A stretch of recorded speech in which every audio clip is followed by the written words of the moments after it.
Have you ever thought about merging your law firm with another law firm after you've gotten started? Keaton did just that. He runs a very successful business law firm in San Antonio and has an awesome story to tell. Welcome back to the Sterling Family Law Show. I am your host, Tyler Dolph. I'm also the CEO of our hyper-focused law firm-only consultancy called Rocket Clicks that was born out of our own 26-attorney law firm called Sterling Lawyers. Today, we continue our interview series. We have Keaton, who is a law firm owner. He does business law as well as litigation in San Antonio. He's built his firm to over 6 attorneys. He has a great story. He went from starting the firm on his own to growing a little bit and then merging with another firm, and now has a thriving business. Keaton, thank you so much for joining us today. Really excited to have you on the show. Do me a favor, introduce yourself and your firm to our audience. Absolutely, Tyler. Thanks. Happy to be here. My name is Keaton Frieberg. I'm a real estate and business attorney here in San Antonio, Texas. My law firm is Texas Suits Law Firm. And we're located here in San Antonio. We practice a little bit in Houston and Dallas as well. But yeah, that's us. Love it. How about, practice areas, is it just business and real estate?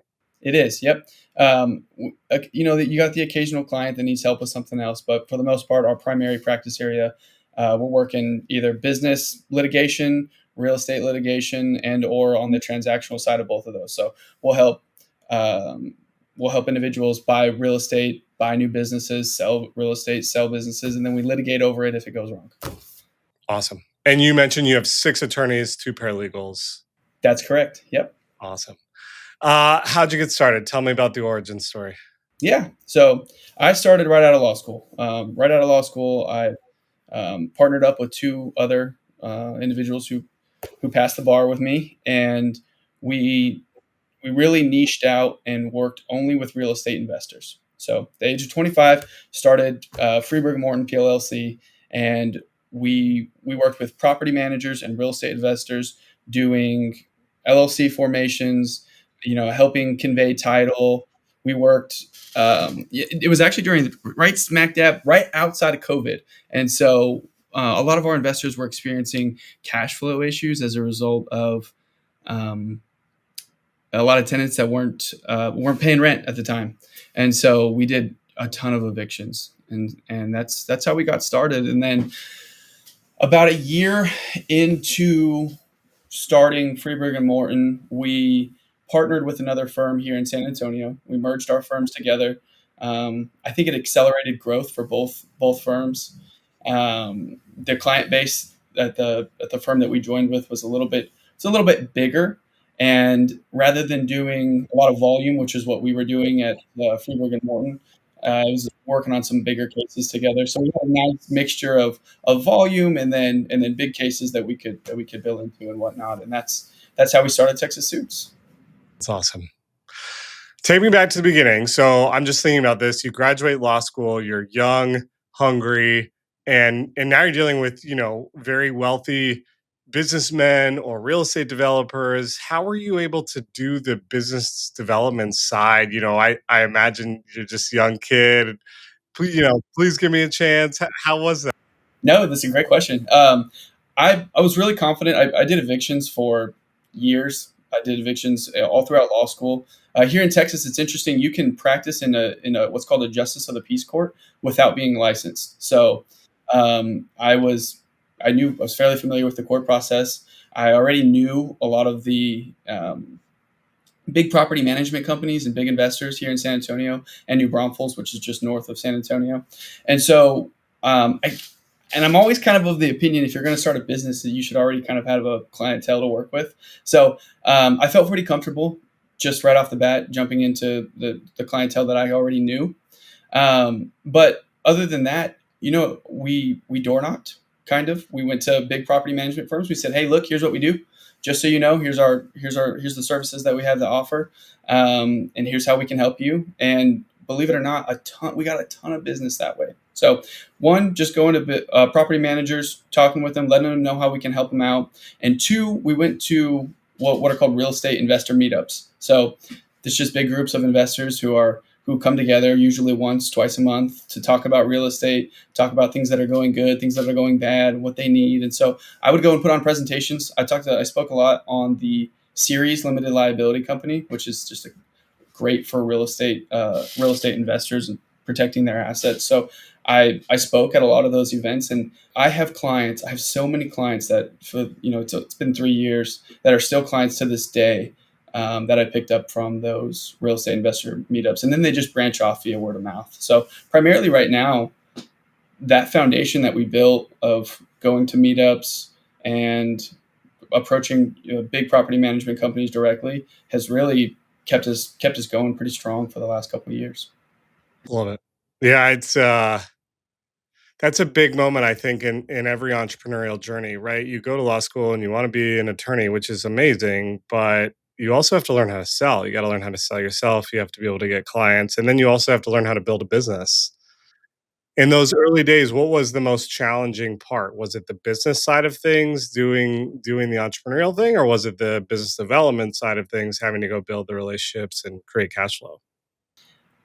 Probably the latter, just because. I had started a few companies before starting Freeberg and Morton. I started a moving company a year before that while I was waiting on bar results with a friend, and the moving company is still doing great. I'm not I'm not involved with it as much anymore, but so that side comes a little bit more naturally. But when anytime you enter into a new market, figuring out how do I accept payment from these new clients, and do I want to do it flat fee? Do I want to have an IOLTA account, and do I want to manage that IOLTA account? All of that stuff was obviously new to me, and was a little, I guess it was a little bit of a learning curve.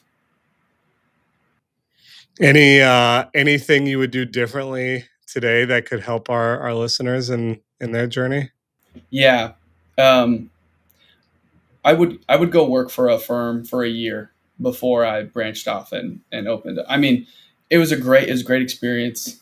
Money was definitely tight in the beginning. I mean, when I look back at it, I just don't even know how I survived off the nominal cash flow that we had. But I would go work for somebody. I would build up a little bit of a nest egg, and then just learn a little bit about the way that a law firm works, and particularly the business side of how a law firm works, and what you do and don't like. I think that would be, if I did it again, that's what I would do.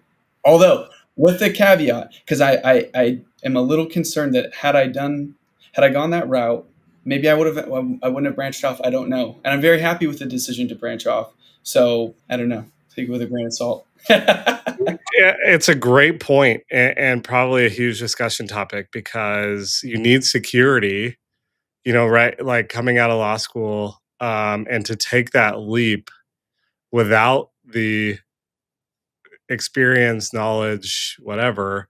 Did you have a mentor or anything that early on that you could bounce ideas off of? you know, Not necessarily. I worked at a firm previously that did that before I graduated law school. They handled evictions. That's all we did, and that individual was definitely a mentor to me. He taught me the power of niching, which I think is the most important thing that lawyers probably can learn. And so he taught me that, and he did. I knew how the business, at least how evictions worked, and the business side of evictions from him, and that was great. After starting our own practice, I felt a little. I probably shouldn't have, but I felt a little uneasy about reaching out and asking him for advice when I started a firm that kind of was in the same area. I didn't know how he would feel about it. Turns out super cool. Was super happy to what I was doing, and happy to help. And I didn't reach out at that point in time, but I probably should have. So everything that we did was watching YouTube videos, watching other business gurus, really for the most part, to figure out how to run this business. So you had enough grit and like do whatever it takes mindset to just figure it out. Yeah, and at the time, being 25, I didn't really have a lot of obligations, right? Like I had a little bit of rent that I had to pay. I could eat whatever. So I think at that point in my life, I was totally okay with taking a ton of risk because it didn't, I didn't.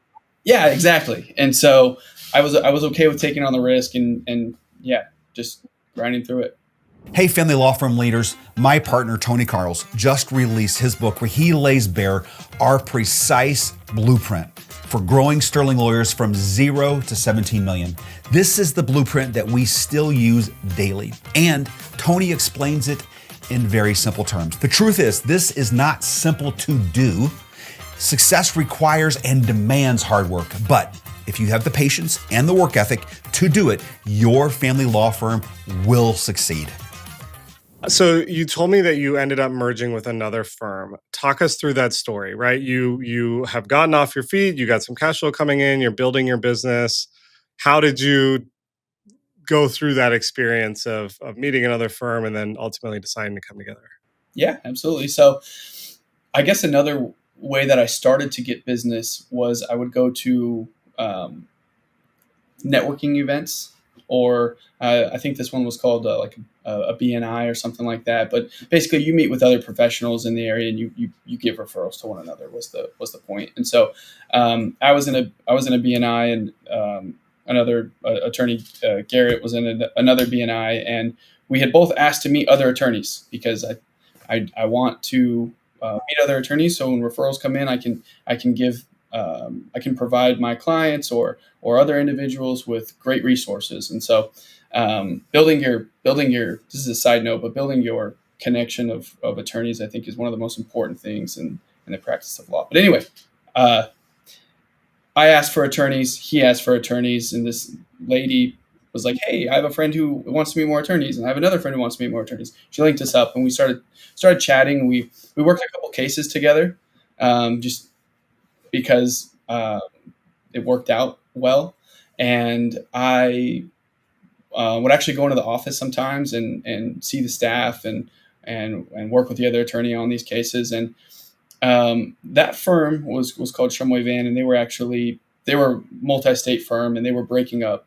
And so, and this was at about the same time that I had met Garrett. And so I saw that Shumway Van had a ton of resources that we didn't have right now. We didn't have paralegals.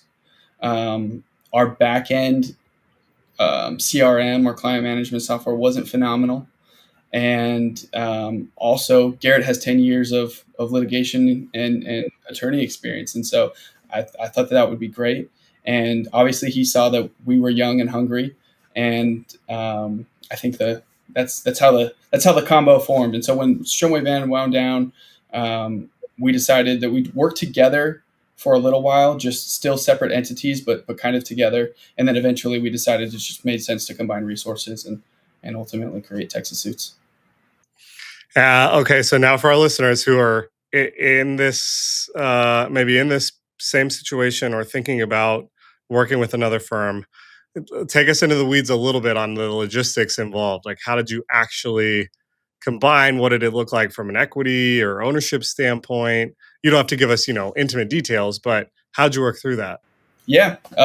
Well, we sat around a table and we talked about value and what kind of value each party was bringing to the table. And we also discussed what long-term looks like. So, and I think that's really, really important. Long-term, and what an exit would look like if for some reason things didn't work out. Because I will say that the partnership occurred kind of pretty quick.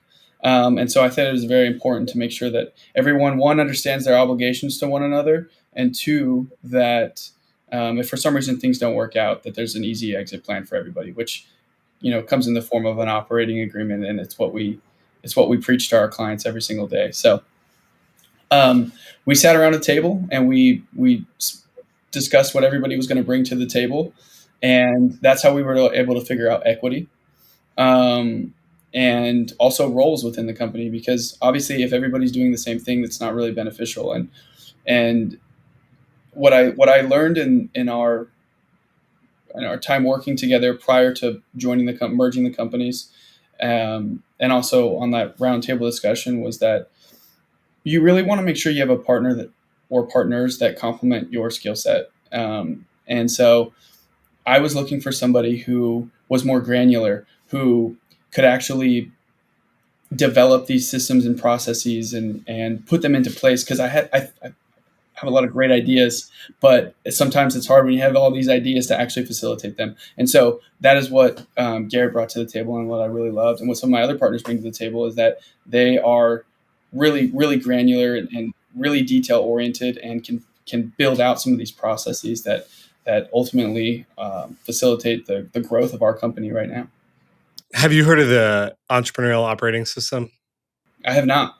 Okay. It's a business system, might be worth looking into, but there's the Okay. idea behind this. They call it a visionary and an integrator. Oh, And I there's have. two roles. I don't know, Yes. but yes, I've definitely heard. I've definitely read this in a book somewhere. Yes. Yes. So it's EOS. But what you're describing is right. You have a very visionary mindset. I'm the same way.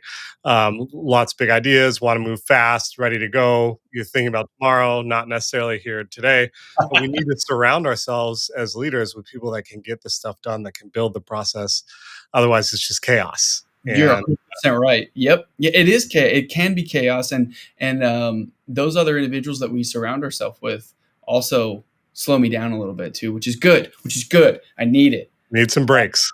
Yes. But yeah, that's. Did that answer your question about what it looked like, what it actually looked like to come together? Yeah. I think No. the most 100%. important thing is that, and I actually put this in our operating agreement. When a new client comes to me and they say, "Hey, look, I'm going to work with, or I'm going to form a company with so and so, his friend, or this is how I know them, it's acquaintance, or whatever," and we're going to design the operating agreement that's going to govern the obligations, rights of the individuals in the company. I have an exhibit now that lists out everybody's obligations to one another, and we try and go into excruciating detail about what everybody's going to bring to the table, because I've found that there's a ton of business divorces happening nowadays, and I think it's because there's a lot of people formed LLCs. It became easier to form LLCs or form businesses, and so they did so with friends or people that they thought we're gonna work out together. And 2 years down the road, it didn't work. So I now list out everybody's obligations to one another in as excruciating detail as we possibly can, so that everybody can look back on that and reference it and say, "Hey, look, you told me that you were going to do this, that, and the other. And if we go and look at this data, it's going to show us that you're not." Or maybe, "Hey, look, I'm doing that. I said I was going to do this, but now I'm having to take over your roles too," or something like that. And I guess the main point that I'm trying to get at is that just make sure that everybody understands what they're bringing to the table. 100% agree, right? You got to create clear expectations, because you don't want to have a moment where there's gray. Well, I thought you were going to do it. Oh, I thought you were going to do it. And then there's no clarity there. And now all of a sudden, you're at odds with each other. Yeah, and I think that especially for law firms, if you have partners, if there's not clarity, your staff suffers as a result of the gray areas, because then they don't know what to do, and then you can't facilitate a well-oiled machine when there's gray area, and you have staff that can't make decisions because they don't know what to do. So I think it's kind of trickles down from the top. Yep, 100%. Love it.